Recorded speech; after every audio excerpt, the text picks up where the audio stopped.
नमस्कार दोस्तों।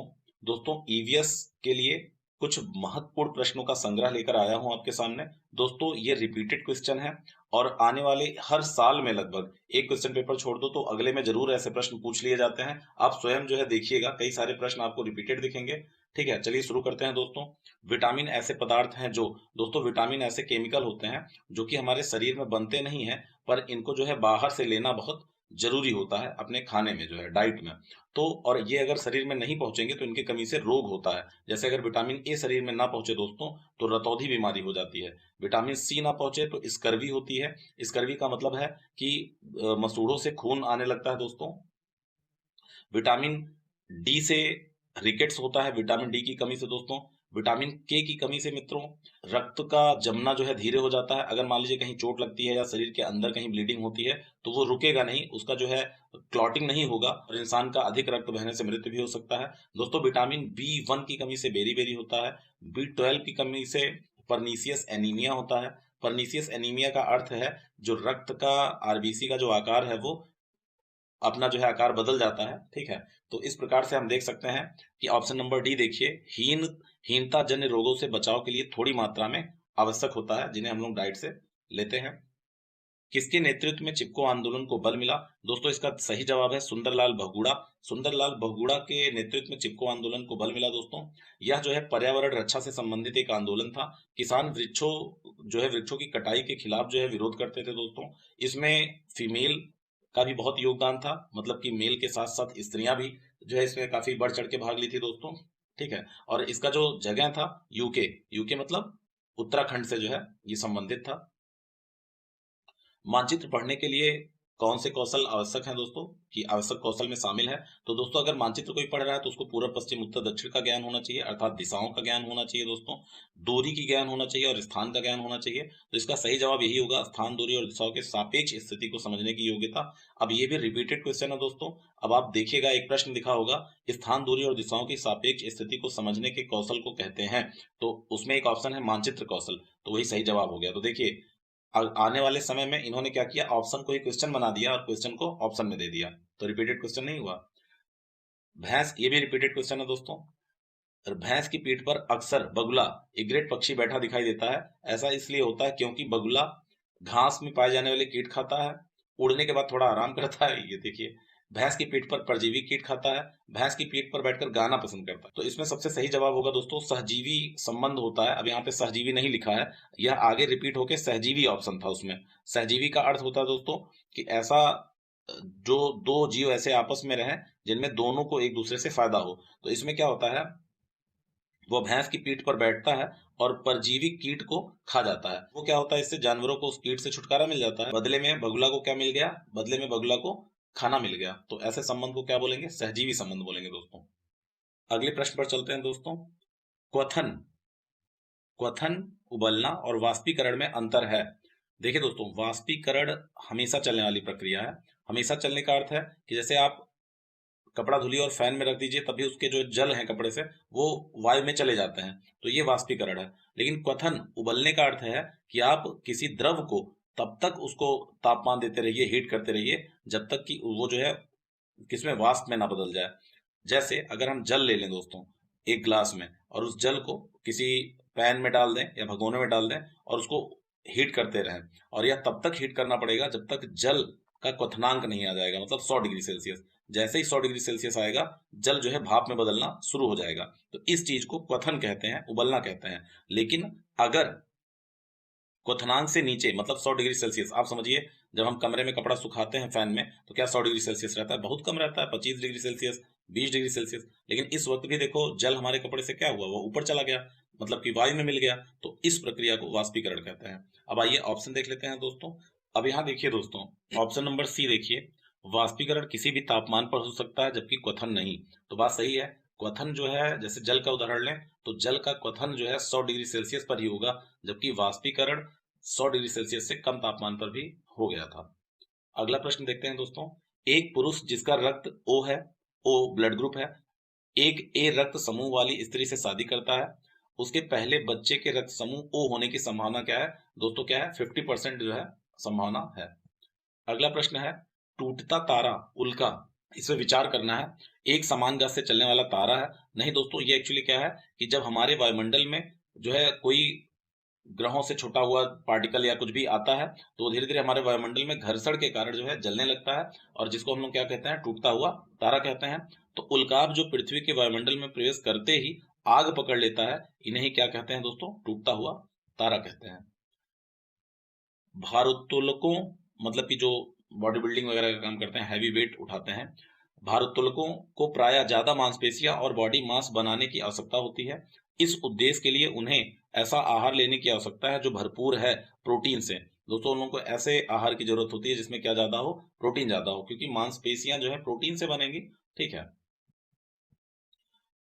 ये देखिए दोस्तों, खाद्य श्रृंखला की संकल्पना को पढ़ाने में विद्यार्थी की अधिकतम भागीदारी के लिए निम्नलिखित में से कौन सी शिक्षण व्यूह रचना सबसे प्रभावी होगी। सबसे पहले दोस्तों मैं बता दूं, खाद्य श्रृंखला क्या होता है।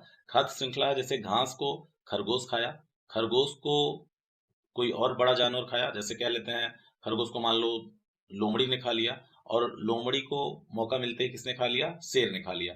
तो ये जो एक चक्र बन गया, इसे क्या बोलेंगे, खाद्य श्रृंखला बोलेंगे। तो इसको पढ़ाने का जो सबसे अच्छा जो है शिक्षण व्यूह रचना होगी सबसे प्रभावी, वो क्या होगी, देखिए दोस्तों, इसमें श्यामपट्ट पर लिखी विभिन्न खाद्य श्रृंखलाओं के सभी उदाहरणों को देखकर लिखने के लिए विद्यार्थियों को कहना। खुद ही आप देख लीजिए, लिखने से क्या वाकई में जो है प्रभावी तरीका हो सकता है, तो ये ऑप्शन गलत हो जाएगा दोस्तों। इसको एलिमिनेशन कहते हैं। जीवों के प्ले कार्ड बनाना, हमने बच्चों से कह दिया कि दोस्तों आप प्ले कार्ड बना लो, बच्चों प्ले कार्ड बना लो आप। विद्यार्थियों के समूह को विभिन्न खाद्य श्रृंखलाओं को सोचते हुए उन्हें व्यवस्थित करने के लिए कहना कि आप जो है देखो बेटा, जो सबसे कमजोर जानवर है उसको पहले लिखिए, फिर इसको कौन खाता है वो बनाइए, फिर इसको कौन खाता है वो बनाइए। तो कहीं ना कहीं देखिए ये एक श्रृंखला बन रही है कि नहीं बन रही है। इसका सही जवाब दोस्तों क्या हो जाएगा, बी। ठीक है, अगले प्रश्न पर चलते हैं दोस्तों। निम्नलिखित में से भोजन बनाने का सबसे अच्छा तरीका कौन सा है। दोस्तों, सब्जियों को काटना और तब उन्हें चलते पानी से धोना, सब्जियों को काटने और पकाने से पहले उन्हें कुछ समय के लिए धूप में रखना, बैक्टीरिया नष्ट करने के लिए सब्जियों को गहरा तलते हुए पकाना, सब्जियों को अच्छी तरह से धोना और फिर काटना। दोस्तों, इसका सही ऑप्शन होगा डी, सब्जियों को अच्छी तरह से धोना और फिर काटना। एक्चुअली क्या है, कुछ विटामिन है, जैसा कि मैंने अभी देखा आप शुरू में ही, विटामिन बी और सी ये जल में घुलते हैं, क्या है, जल में घुलनशील है, जबकि ए, डी, ई, के ये वसा में घुलनशील है, और इनको शरीर में एडिपोज टिश्यू होता है वसा को स्टोर करने वाला, वहां पर स्टोर होते हैं ये। अब जैसे जब हम सब्जियों को ऐसे काट के धुलेंगे तो विटामिन बी और सी क्या होगा, नष्ट हो जाएगा, जल में घुलकर निकल जाएगा। तो इसका सही तरीका क्या है, सब्जियों को अच्छी तरह से धोना और फिर काटना। निम्नलिखित में से जीवन प्रक्रियाओं का कौन सा युग्म पेड़ पौधों और जीव जंतु दोनों में मिलता है। तो दोस्तों, प्रजनन और भोजन बनाना, प्रजनन और अंकुरण, वृद्धि और अंकुरण, वृद्धि और प्रजनन, वृद्धि और प्रजनन दोस्तों दोनों में होता है। ठीक है, जंतुओं में भी और पेड़ पौधों में वृद्धि और प्रजनन। डिसलेक्सिया मुख्यतः की समस्या के साथ संबंधित है। दोस्तों, ये बार बार रिपीटेड क्वेश्चन है, इस बार भी 28 को या 29 को पेपर में पूछा गया था। ये जो है दोस्तों पढ़ने संबंधी विकार है, डिसलेक्सिया। अगला प्रश्न है, अलबरूनी जिस देश से आया उसका नाम था। अलबरूनी कहाँ से जो है आया था। तो दोस्तों इसका सही जवाब है, अलबरूनी जो है उज्बेकिस्तान से भारत में आया था। ठीक है, और इसने एक किताब लिखा था, तारीख ए हिंद, एक किताब लिखा था अलबरूनी ने। आगे बढ़ते हैं दोस्तों। कांसा, ये भी रिपीटेड क्वेश्चन है। कांसा ब्रॉन्ज के विषय में जिसका उपयोग गोलकुंडा के किले में मिली तोप में किया गया था, सही कथन चुनिए। दोस्तों, ब्रोंज की स्पेलिंग देखिए, कांसे में अगर आप याद कर लीजिए, कांसे को क्या बोलेंगे, ब्रोंज। और एक दोस्तों होता है ब्रास। ठीक है, ब्रास। तो दोस्तों दोनों में कॉपर पाया जाता है, कॉपर दोनों में पाया जाता है। और जिसकी स्पेलिंग में जेड है, जैसे इसके स्पेलिंग में जेड है तो यहाँ टिन लिख लो, और यहाँ जेड नहीं है तो यहाँ जेड लिख लो। ठीक है, तो अर्थात जो ब्रोंज है वो कॉपर और टिन का क्या है, मिश्र धातु है। तो इसका सही उत्तर हो जाएगा कॉपर और जिंक का मिश्र धातु नहीं, कॉपर और टिन का मिश्र धातु। तो ये क्या है, कॉपर और टिन का मिश्र धातु है। आगे बढ़ते हैं दोस्तों। एक ही तरह की फसल बार बार उगाने और बहुत से रसायनों के उपयोग करने से क्या हो जाएगी, मृदा जो है बंजर हो जाएगी। दोस्तों रिपीटेड क्वेश्चन है। अगला प्रश्न देखिए, निम्नलिखित में से लेह और लद्दाख के मकानों की विशेषताएं चुनिए। पेड़ के तनों से बनी लकड़ी की ढालू छतें होती हैं इनमें जो है दोस्तों। तो जो है अगला था, निचली मंजिल में कोई खिड़की नहीं होती, ये सही है दोस्तों, इनके निचली मंजिल में कोई खिड़की नहीं होती है। पत्थर मिट्टी और चूने से बनी मोटी दीवारें होती हैं, ये भी सही है दोस्तों। ठीक है, और लकड़ी के फर्श होते हैं, तो ये भी सही है। तो बी सी डी जिस ऑप्शन में देखे, तो बी सी डी कहाँ दिख रहा है दोस्तों, ए में दिख रहा है, तो यही जो है सही जवाब हो जाएगा। अगला देखते हैं दोस्तों सांपों के बारे में। सांपों के संदर्भ में सही कथन चुनिए। 4 तरह के जहरीले सांप पाए जाते हैं। सही बात है दोस्तों, जहरीले सिर्फ 4 ही पाए जाते हैं, जैसे कि नाग हो गया, एक करैत हो गया, दुबोइया हो गया, अफाई हो गया। ये 4 जो है जहरीले सांप है। नाग जहरीले सांपों का एक प्रकार है, ये भी सही है। ए और बी दोनों सही है दोस्तों। ए और बी यहाँ देखने को मिल रहा है, ए और बी यहाँ देखने को मिल रहा है। उसके बाद दोस्तों, अर्थात अपना उत्तर सी या डी में कोई एक ही होगा। जहरीले सांपों के 4 खोखले दांत होते हैं। 4 नहीं 2 होते हैं दोस्तों, 2 दांत होते हैं। और इन्हीं दांतों से जो है विष आता है, उनकी ग्रंथि होती है, जब वो काटते हैं तो इन्हीं दांतों से विष जो है इंजेक्ट करते हैं वो। तो इसका मतलब सी गलत हो गया। तो देखिए यहाँ पे सी है, अर्थात ये गलत हो गया। तो अपना सही उत्तर क्या होगा? डी होगा दोस्तों। लेकिन पूरा ऑप्शन पढ़ेंगे इसको, तो ये 4 खोखले दांत ना होके कितने हो गए? 2 हो गए। उसके बाद सांप के कांटे की दवाई सांप के जहर से बनाई जाती है, ये भी सही है। मतलब पहला सही है, दूसरा सही है, और ए बी डी सही है। ए बी डी सही है। आते हैं दोस्तों, भारत में लगभग 250 प्रजाति के सांप पाए जाते हैं। इनमें से केवल 4 तरह के सांप ही जहरीले होते हैं, नाग, करैत, दुबैया और अफाई। नाग जो है सांपों का एक प्रकार है। सांप के जहर से ही दवाई बनती है। इनमें 2 खोखले दांत होते हैं। जो सांप किसी व्यक्ति को काटता है तो जहर इन्हीं खोखले दांतों से शरीर में चला जाता है।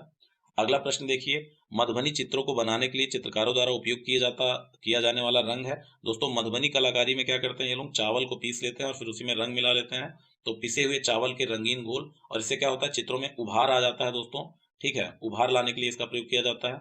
चित्रकारी से संबंधित वीडियो ऑलरेडी अपलोड है चैनल पर, उसे देख सकते हैं आप। 18वां प्रश्न देखिए, एक पश्मीना, ये पश्मीना है दोस्तों, थोड़ा जल्दीबाजी में ऐसे प्रिंट हो गया है। एक पश्मीना साल लगभग 6 साधारण स्वेटरों के बराबर गर्म होती है, तथा एक साधारण पश्मीना साल को बुनने में 250 घंटे का समय जो है लग जाता है। तो 6 और 250 ऑप्शन नंबर 1 में सही है दोस्तों। अगला प्रश्न है, उसे चुनिए जो अन्य से भिन्न है। तो देखिए, एक पहला है पैराफिन, मोम, ग्रीस, पेट्रोल, कोयला। तो दोस्तों ये जो 3 है, ये 3 जिन पे मैंने टिक लगाया, पैराफिन, मोम, ग्रीस और पेट्रोल, ये सब एक ही ओरिजिन से होते हैं। मतलब कि क्रूड ऑयल निकाला जाता है और उन्हीं से जो है ये सब प्राप्त होते हैं। जबकि कोयला कहाँ से प्राप्त होता है? जो पेड़ पौधे जमीन के नीचे दबे हुए हैं वहां से प्राप्त होता है। दोस्तों ये भी रिपीटेड क्वेश्चन है। ये देखिए, ये तो अभी आपके 28-29 में पूछा गया है। एंथिस एक ऐसा पौधा है जो मेढकों, कीड़े मकोड़ों और चूहे जैसे छोटे जीवों को अपने अंदर फंसाकर खा जाता है। हमारे देश में वह पाया जाता है दोस्तों, मेघालय में पाया जाता है। यह ऐसी भूमि में पाया जाता है जहां पर नाइट्रोजन की कमी होती है दोस्तों। नाइट्रोजन पेड़ पौधों के लिए बहुत ही महत्वपूर्ण पोषक तत्व होता है, और इसी की कमी की वजह से ही नेपेंथिस के पौधे में ऐसा होता है। इसको जो है पिचर प्लांट भी कहते हैं। इनका ऐसे एक फूल होता है और यहाँ पर ये चिपचिपा पदार्थ निकालते हैं, महकता है, जिससे कीड़े मकोड़े अंदर जाते हैं, और ये जो ऊपर निकला हुआ था ये भाग, ये और ये जो है तुरंत बंद हो जाता है और ये इसी में फंस जाते हैं। और इससे जो पोषक तत्व हैं पेड़ पौधे क्या करते हैं? एब्जॉर्ब कर लेते हैं दोस्तों। ठीक है, ठीक है दोस्तों, इतना ही था। नेक्स्ट लेक्चर आपको जल्द ही मिल जाएगा। All the best for your upcoming exam. Thank you very much.